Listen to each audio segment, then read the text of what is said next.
Okay, so we got a little bit ahead of schedule, just one day ahead of schedule. So we're now transitioning. We've covered convection in chapters 6, 7, 8, 9, 10.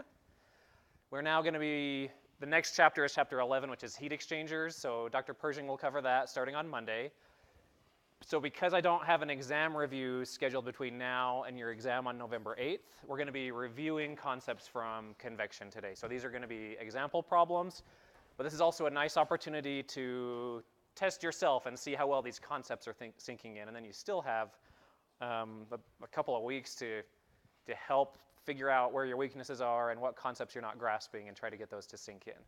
So we're going to start by doing these example problems. I really want to hear from you. I'm going to give the problem, and then I'm going to give you a minute to think about it, and then I'm going to ask you, what do you think the approach is? But you can also raise your hand and say, I have no idea, I'm not grasping this thing, so please make your voice heard. If you're not grasping something, this is the time to say it. Yeah.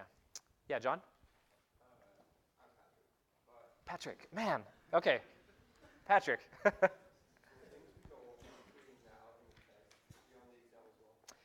Things from now, yeah.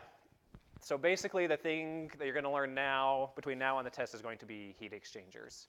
So there's going to be a lot of interactive stuff with heat exchangers, learning this software. We obviously won't ask a software problem, but we'll ask some conceptual things.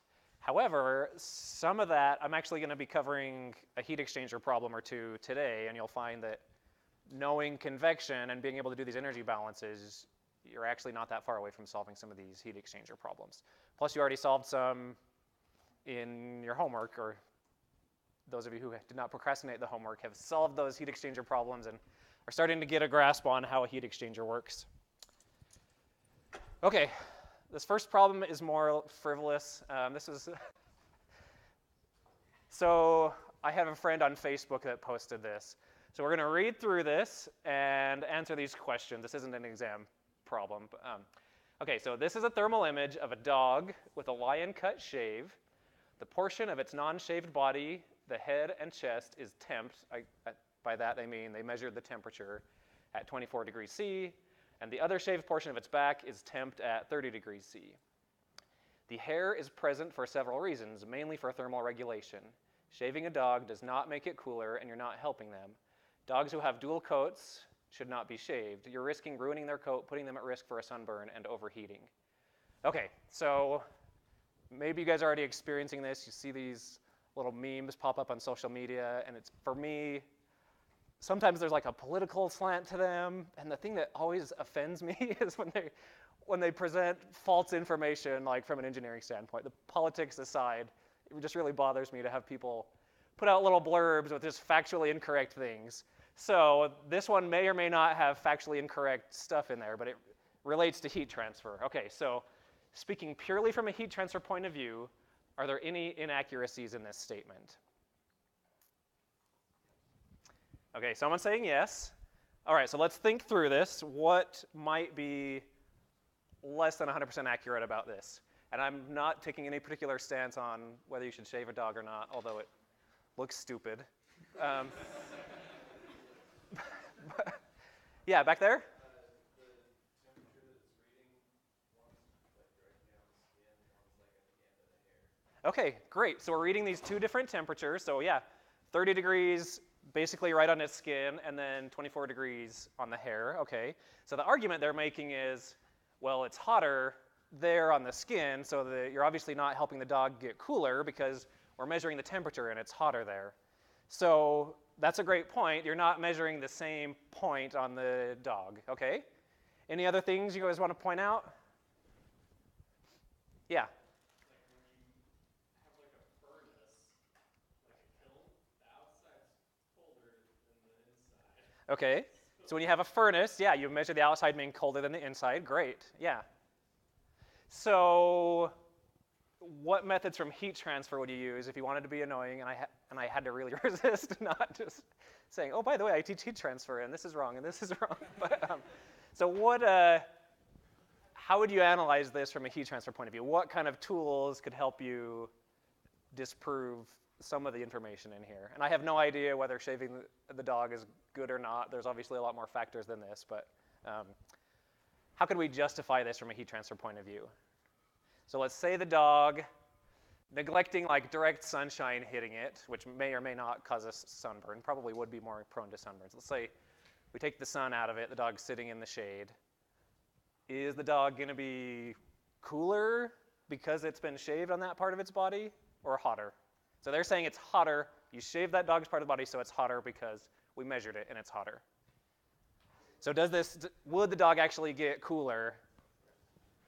Why? Okay, thermal resistance, perfect. So the dog under the fur has this extra layer of thermal resistance, which is sort of one of the main purposes of the fur is to help trap that heat in better. So if you remove that thermal resistance, the dog is going to be a lot cooler. Great, thank you. What about from a Newton's law of cooling point of view, or if you were analyzing like the flux at each of those points? Yeah, Caleb? Could the hair possibly act in a similar way to fins by providing more surface area for heat? Yeah, that's actually a good point. Caleb is saying the fur could act as fins, and that would take a lot more careful analysis. But you know that fur or wearing a coat typically keeps you warmer. So I think it's going to be more acting like an insulator than a series of fins. But I think the conductivity of the hair is probably too low for that to be a really effective fin. Yeah. Change the H value because with the hair, when the wind is like blowing, that's going to like stop it from like blowing across the skin. Okay, so it could actually change the H value. That's great. Yeah. It's going to be able to what? Oh. But like the air's going to be able to flow easier over like the shave. Okay, yeah, so it definitely could change the H value. What if, assuming they had the same H value, where's the flux leaving the dog going to be higher? Yeah, the higher temperature. So on the skin, you're going to be going Q double prime is equal to H times delta T. So you're going to have a higher delta T from the skin where it's measured higher to ambient than you would from the fur to ambient. Okay, good. So you guys are starting to, these concepts from convection are starting to sink in. Okay, I saw that several weeks ago and wanted to include that in class somehow. Yeah. Okay, now we're going to start some real problems. Okay, so I have posted all my old convection exams with their solutions, and these are taken from there. So these are exam problems that I wrote, so this will help you get a feel. You've been introduced to some old exam problems via homework already, so hopefully you're starting to wrap your head around some of these concepts. Okay, so let's think about this problem. Again, I'm going to read the problem, and then I'm going to give you 30 or 40 seconds to kind of digest it, and then I'm going to ask for, like, what's the first step? I'm not asking you to have figured out the whole problem in your head, but just tell me what's the first direction that we should go. So a heat exchanger with thick tubes is used to boil water on the shell side by recovering heat from a stream of hot thermal oil which flows through the tubes. The inner convection heat transfer coefficient in the tubes is 346 watts per meter squared per Kelvin and is constant over the length of the tubes. The tubes are 20 meters long with an inner radius of 5 centimeters, an outer radius of 7 centimeters, and a thermal conductivity of 35 watts per meter per Kelvin. The shell side and the tube side have each been recently cleaned. I say that because you can get fouling, which we'll talk more about in heat exchangers. Okay, so we're not going to be dealing with any fouling, which would be an extra thermal resistance because you get crap building up on the inside and outside of the tubes. All right, so we got a lot of information, but let's look at the actual problem that we're asked. What is the overall heat transfer coefficient for heat transfer from the oil in the tubes to the water in the boiler based on the inner surface area of the tubes? So we want to find the overall heat transfer coefficient. What letter are you thinking of when we talk about that? U, yeah. So we want to find U. So U is a lot like H. It has the same units and everything, except U is going to factor in the different thermal resistances as heat is going from here all the way through, whereas H only tells us about heat transfer going from here to that inner wall of the tube. Okay, so let's think about this for about 30 seconds, and then I want to see what your approach is.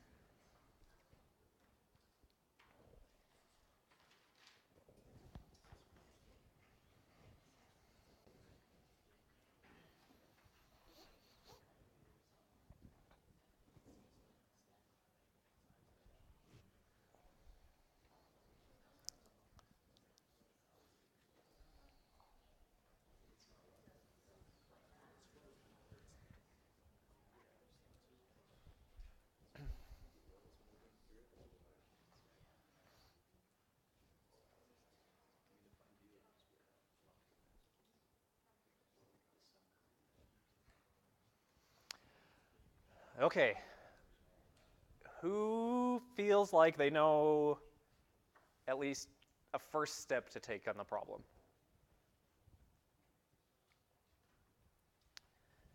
Yes. I'm not exactly sure, but wouldn't we have to figure out whether the tubes, like since it's a big shell, not like a thin walled shell, whether they will provide conductive resistance? Okay, so we need to factor in the tubes. They are cartoonishly thick in this problem for a reason, because we should factor in the thermal resistance from the tubes. Great. So we're thinking about thermal resistance, which is great. So to get U, our U times A is going to be the inverse of the total thermal resistance. So we want to figure out what the total thermal resistance is. Great. Okay. So what are the thermal resistances that we are going to be dealing with in this problem? Okay, so we have H of the oil, so we have that inside H that's given to us, that's great. Then Blaine said that we have the K of the metal, so we have this thermal resistance going through the actual tube wall. Okay?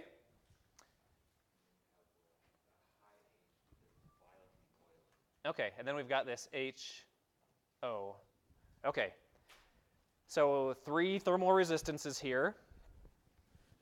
So heat's got to convect from the oil to the inner pipe wall, then it's got to go through the pipe wall, then it's got to convect from the outer pipe wall to the boiling water.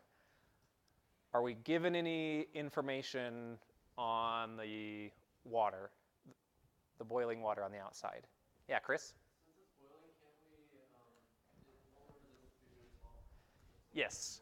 Great. So we're actually not given really any information on how to get that HO, except that it's violently boiling water. So when it's boiling, we know that a boiling fluid has a really, really high convective convective heat transfer coefficient. So we can either treat HO as approaching infinity, or we can take that convective thermal resistance and treat that as 0. Okay, so, and to just get your head around that, you have this, for convective heat transfer to occur, you need to take heat from a surface and you need to move that heat out into some bulk fluid. So if your fluid is boiling or moving very quickly, then that heat transfer is going to happen very quickly. So that would be a really nice assumption, and there's some language in this problem that should help lead you to that assumption. Okay?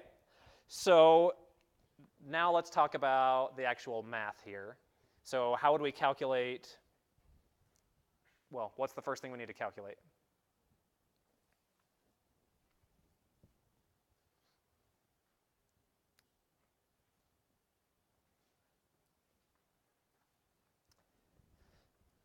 Okay. So someone's saying heat flux. Before that, actually we don't need to get that far because we just need to get U for this problem. So we could get our total thermal resistance. So our total thermal resistance is going to be R convective on the inside plus R conductive through the metal walls plus R convective on the outside. Because that outside fluid is boiling, we can neglect this and just call it 0, okay? How do we get the R convective on the inside? It is 1 over HI, and because we're dealing with the total thermal resistance and not the thermal resistance per unit area, we need to have our inner tube area built into there. Okay? And then how do we get the conductive thermal resistance? Okay, for a plane wall, it's going to be K over LA. No, but this is not a plane wall. This is a tube wall. So it has that natural log functional form in there.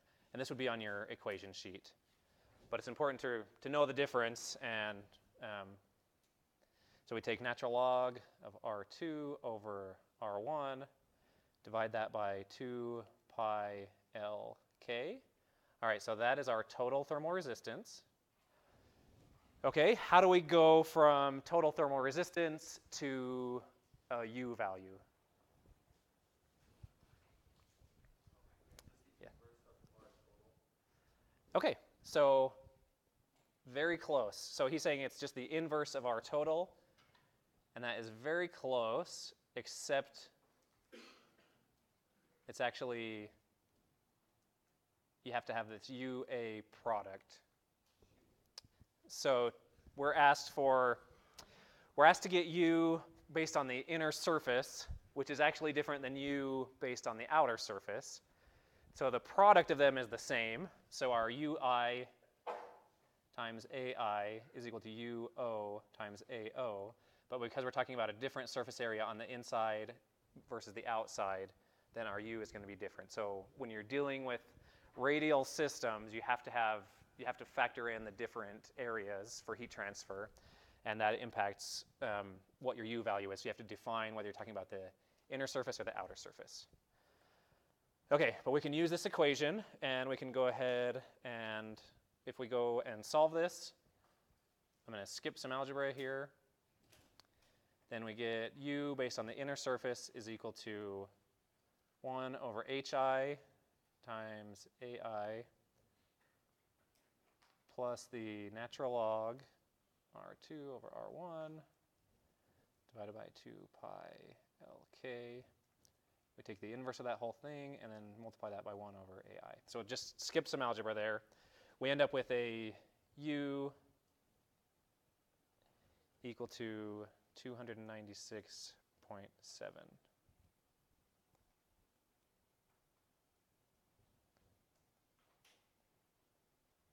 Okay, any questions there? Is anyone lost there? Yes? So you said it's area of the inner circle, like the inner tube? Like Yeah. why isn't it on like the outer? Is it only doing conduction? So, what's your name again? Juan, okay. Hi.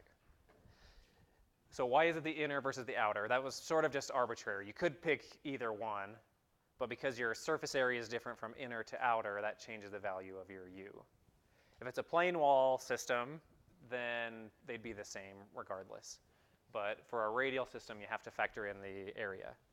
So we could figure out, actually the problem could have what's U based on the outside, and you do the same thing, you just use AO instead of AI there. Yeah, Nimdo?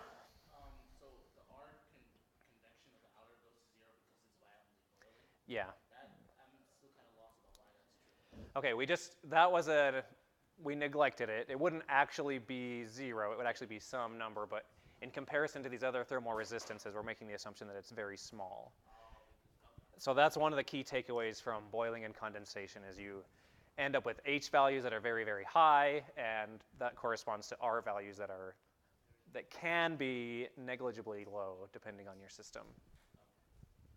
So this problem had some language in there that sort of led you to make that assumption that it was violently boiling. Any other questions here?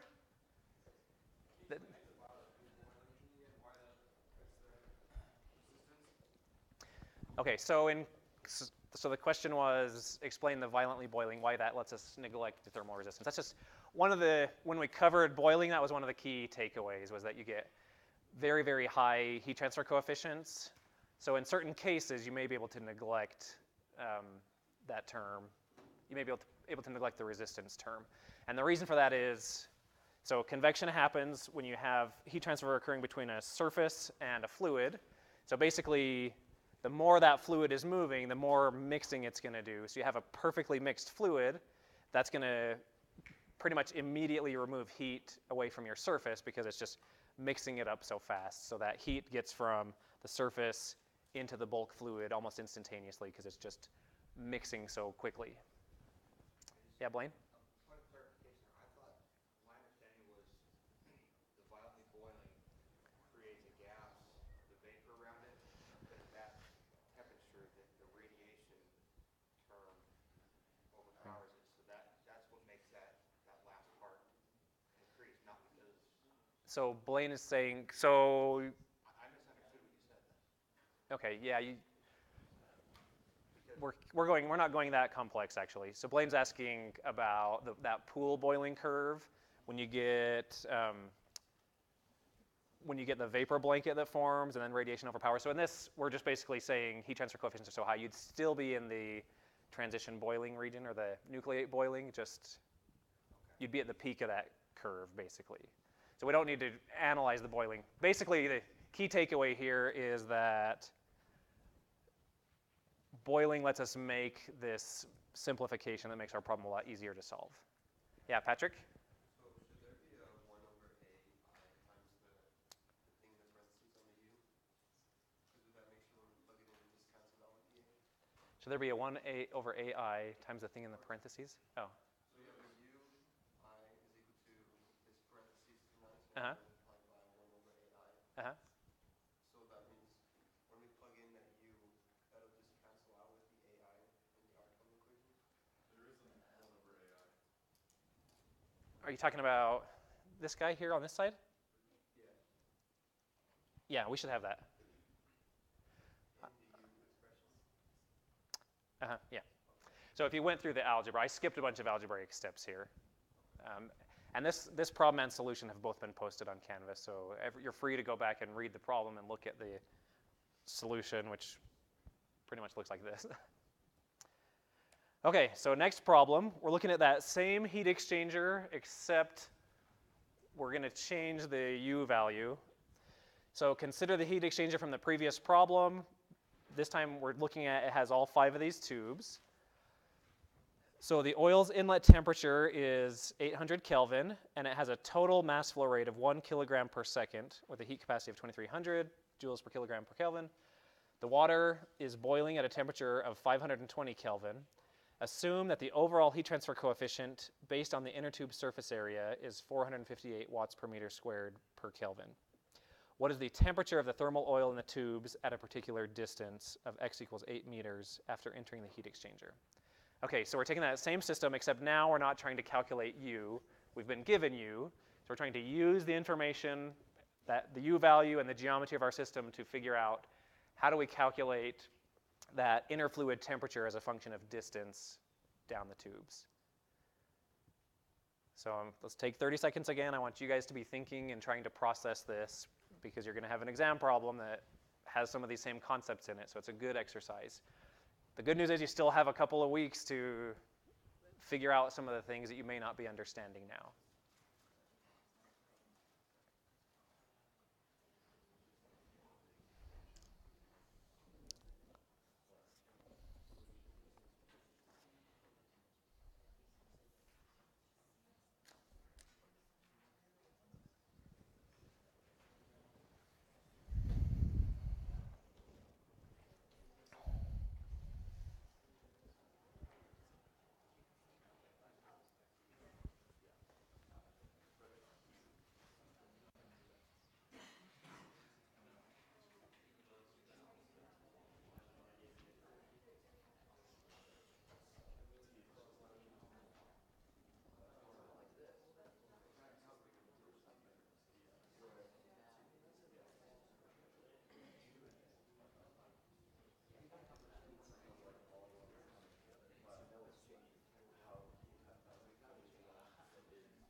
Okay, anyone feel like they have a really firm grasp on this problem?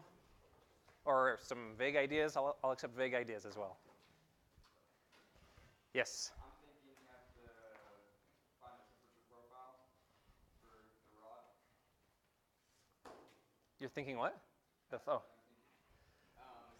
So temperature profile. So Ivan is saying he's thinking in terms of a temperature profile. That's great. Of this fluid going through. Okay. So we have these, if we looked at a side view of this, we're going to have this boiling water here. And then we're going to have these individual tubes going through. So this oil comes in at 800 Kelvin. Okay, so the problem asks, at a certain distance x, what's our temperature? So what is going to be, let's see.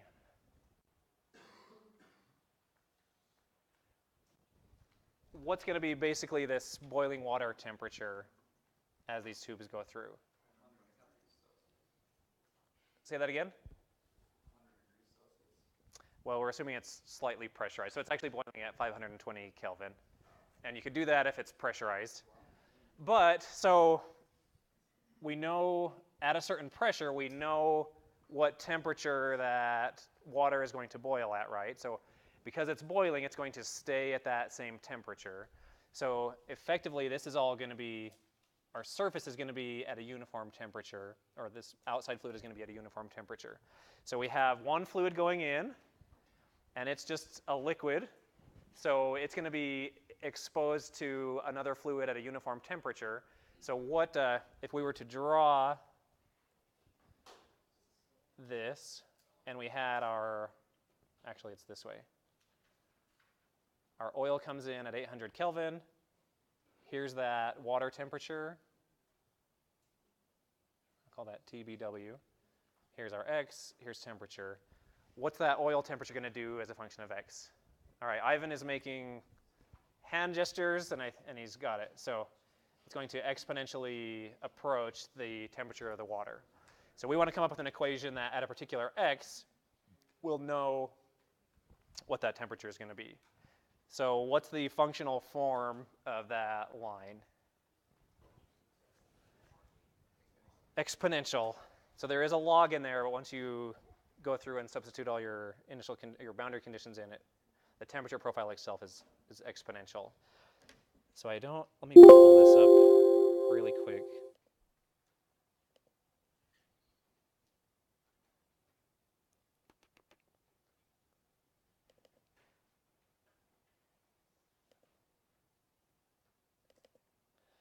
So this form of the equation is going to be on your equation sheet. So you wouldn't have to go through and derive that equation. You could just find it from your sheet. So here's the one from 2018. So we have conduction stuff on here still.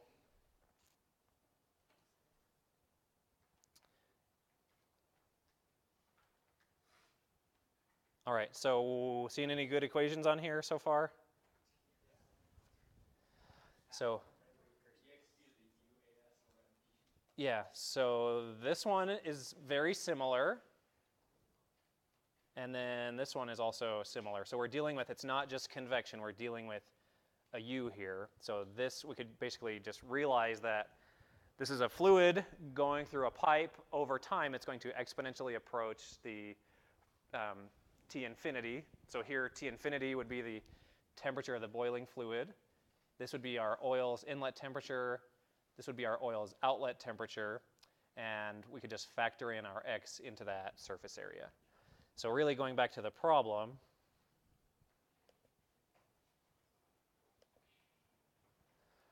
we can just take this equation directly and just plug and chug basically. So we'd have T of the boiling water, we'd replace for T infinity minus T X divided by T boiling water minus our inlet temperature. So that equals EXP. So now we need to plug in those other terms here. So we need to have our surface area up to that point. So this is where the problem gets a little bit trickier because the formula has minus U times the total surface area. So I'm going to leave that blank. So what is the total surface area up to that point? You tell me.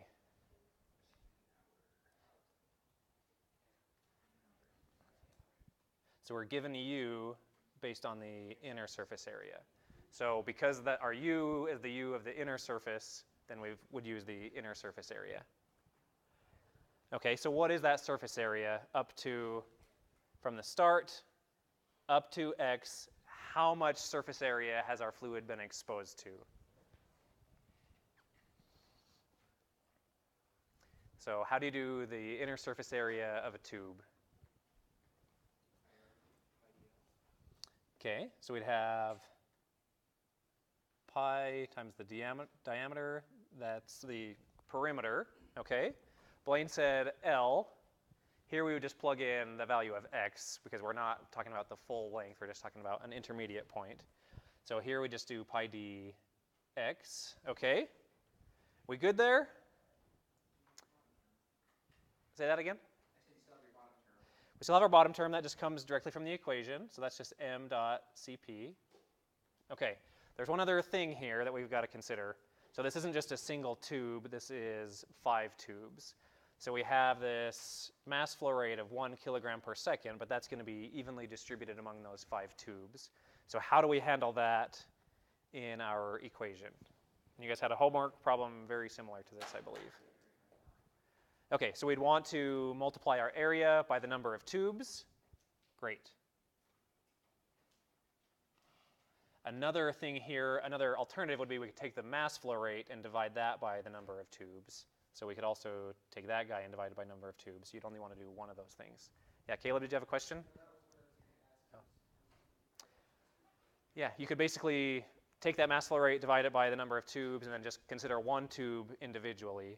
So that's going to be, either method would be equally effective to get the outlet temperature. So then we've got our equation. What are we have one equation. How many unknowns do we have? We have one unknown, which is Tx. So then we would just solve for Tx. So this form of the equation is the same for a lot of different systems. It's just a matter of getting that surface area right. So whenever you have a fluid flowing through a system and the surface that it encounters is all at a constant temperature, that fluid is going to exponentially approach that surface temperature. And that's going to be a function of how much surface area has it been exposed to as a function of distance. Okay, so we would just rearrange that equation, and I'll spare us the details so we have more time to solve a couple other problems. But that T at x is going to be 542.9 Kelvin. And that comes from just solving for Tx. Okay, so today's questions happen to be sort of focused on heat exchangers, but heat exchangers just make convection happen. So these can be energy balance or convection problems. You'll learn some of the more nuances about heat exchangers next week. But these problems we can still solve at this point.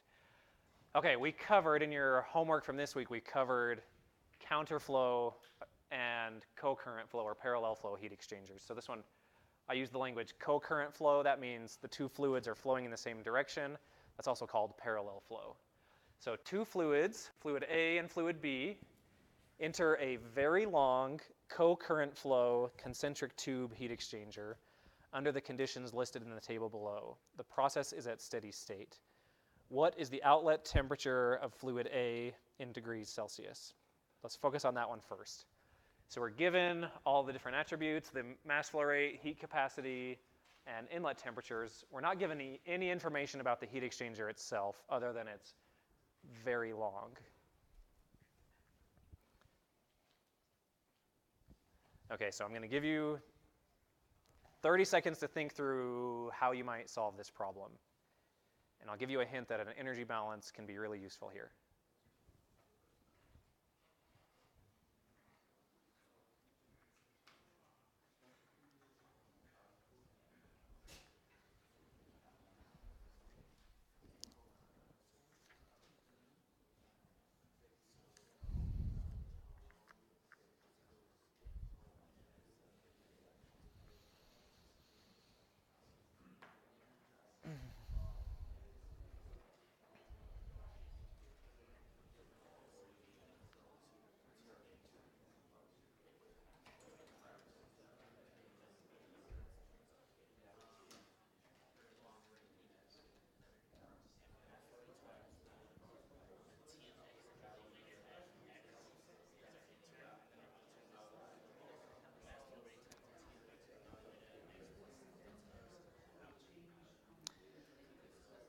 Okay, does anyone feel like they have a sense for how to do this or some good ideas that might help?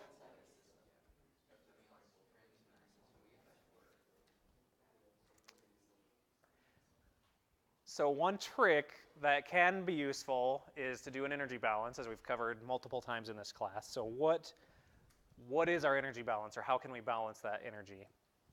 So just to draw this out, so we're going to have some fluid here, and then some fluid here on the outer. So imagine this is an annulus going around, and here's our inner. You guys should be very familiar with this because you just coded and simulated a system like this.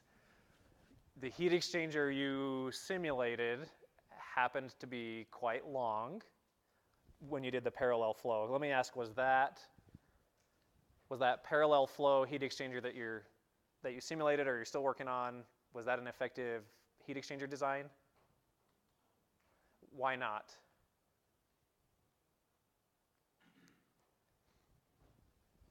What did you notice as when you plotted the two fluids and their temperature versus X?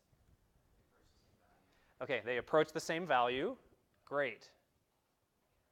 So eventually they approach this same value. So from this point on, is there any heat transfer really occurring? So the two fluids reach sort of an equilibrium, and they both reach the same temperature because that heat exchanger is really long. So you've invested in this really long heat exchanger, but you probably could have done almost the same amount of heat delivery with just focusing on that first part of the heat exchanger. So for a very long heat exchanger, one of the takeaways is that, and I'm going to redraw this guy. One of the takeaways is that those two temperatures will effectively reach the same value. So that could help us. So some other takeaways are that you can balance the energy. Any energy leaving this hot fluid is going to be going into this cold fluid. So we can do an energy balance considering the whole length of the heat exchanger, and we can come up with an equation that looks something like this. M dot, and I'll just use a subscript. Well, let's see. I used A and B, so let's stick with that. So for fluid A is our cold fluid. So we have M dot A times CPA multiplied by our TA out minus our TA in. In the problem, this is the cold fluid, so we want this to be a positive number. This is the heat that is coming into our cold fluid is equal to something. What's it equal to?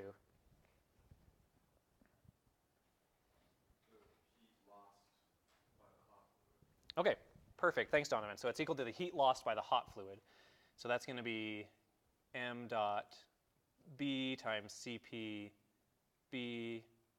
Here's TB. Now we're going to use in because we're dealing with our hot fluid minus TB out.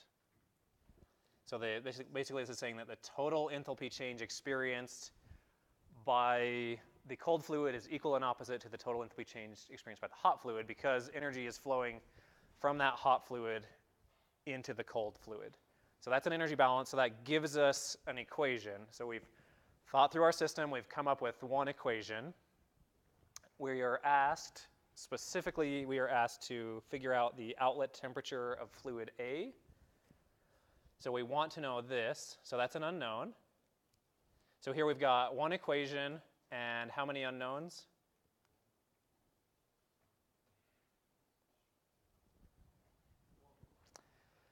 So we do the outlet temperature from fluid A is unknown.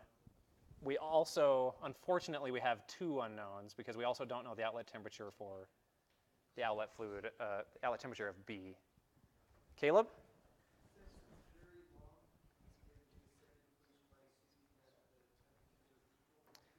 Okay, so Caleb is saying because it's a very long heat exchanger, and eventually we expect those two temperatures to be the same, that we can just make the assumption that TA out is equal to TB out. So effectively, this gives us another equation. That's great, Caleb. Thank you. So this gives us another equation. So now we have two equations and two unknowns. Or we could quickly make this one equation and one unknown by just substituting this guy into here. So now we take these two equations and two unknowns, and we just do the algebra and we can figure out what the outlet temperature is. So we basically just solve this equation, make this substitution that TA out equals TB out, and then solve. So we end up, I'm going to skip some algebra here, with an outlet temperature of 175.6 degrees C.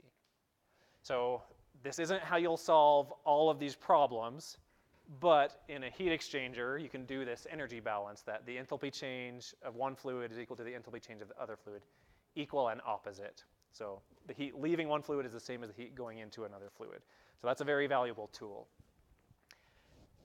We didn't need this in this particular problem, but you can also add another equation, m dot A times CPA times TA out minus TA in is going to be equal to UA times delta T log mean.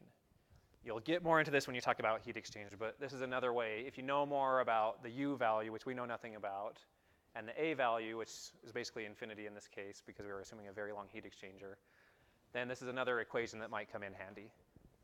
Caleb, did you have a question? Yeah, we don't know anything about the U value in this case. And actually, this whole term in this particular problem just goes, we're basically treating that as going to infinity. We're just saying, with a very, very long heat exchanger, eventually those two temperatures converge, and then it really doesn't matter. You have this, even if it were a heat exchanger that went 2,000 miles, you're not adding any more heat at that point. Okay, so the other part of this question was how much heat is transferred between the two fluids. So how do we do that?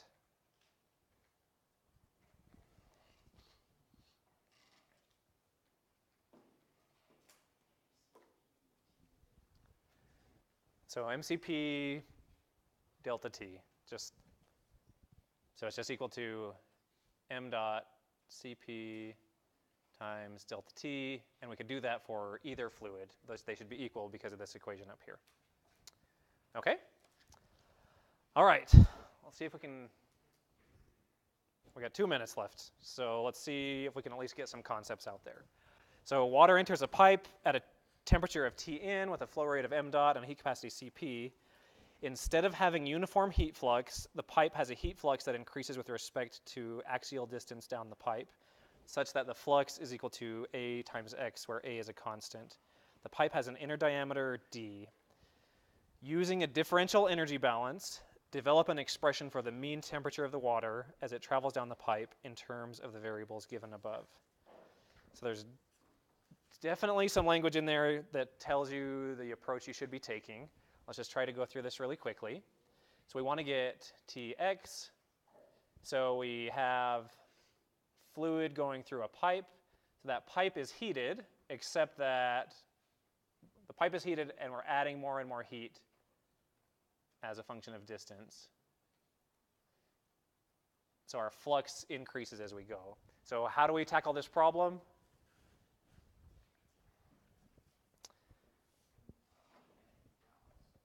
Yes, Zach. Equals MCP again, and then set that but we divide it by area of our pipe, and that should equal our flux along our. Okay, I think you have some of the right ideas in there. So we want to do that same concept, an energy balance, but on a differential volume, because at the end of the day, we want an equation that describes how temperature changes as a function of x. So we would do a differential energy balance. I'm going to try and make this a little quicker. So we'd have in and out here, and then we're going to have this Q added. So our energy balance ends up being, I'm doing this in the interest of time, m dot Cp times the change in temperature. So this would be the outlet minus the inlet temperature of our node is equal to the amount of heat that we're adding. So that would be our perimeter times dx multiplied by this flux term. So the flux term is going to be A times X. So you end up getting a differential equation that, if I'm doing this with definite integrals, so we would basically separate and integrate here. So we would integrate dt, and that's going to be equal to the integral of p times a times x divided by m dot cp times dx. So we basically do this integration, consider our boundary condition, which would be the inlet temperature, and that would give us an equation that gives us temperature as a function of x. So I'll skip to the equation. When you do this integral, what's the integral of x times dx? 1/2 x squared, great. So we're going to expect this quadratic dependency in our terms. We get tx. Doing the integration, we end up with tx is equal to tn plus p times a times x squared over 2 m dot cp. And then the second part of that is just plugging and chugging. So this is also an important concept. I've really emphasized being able to do this differential energy balance. Then when you take the limit as dx approaches 0, you can get a nice equation like this. Or you can keep things discretized, keep dx at some finite length, and then you can use computer code to solve that kind of a problem. All right, thanks, guys. You'll be seeing me around, but it might not be for a little while. You'll see Dr. Pershing on Monday. Thanks. Just go back just a few slides. I missed the answer for the second example we did with the temperature at 8 meters. Okay.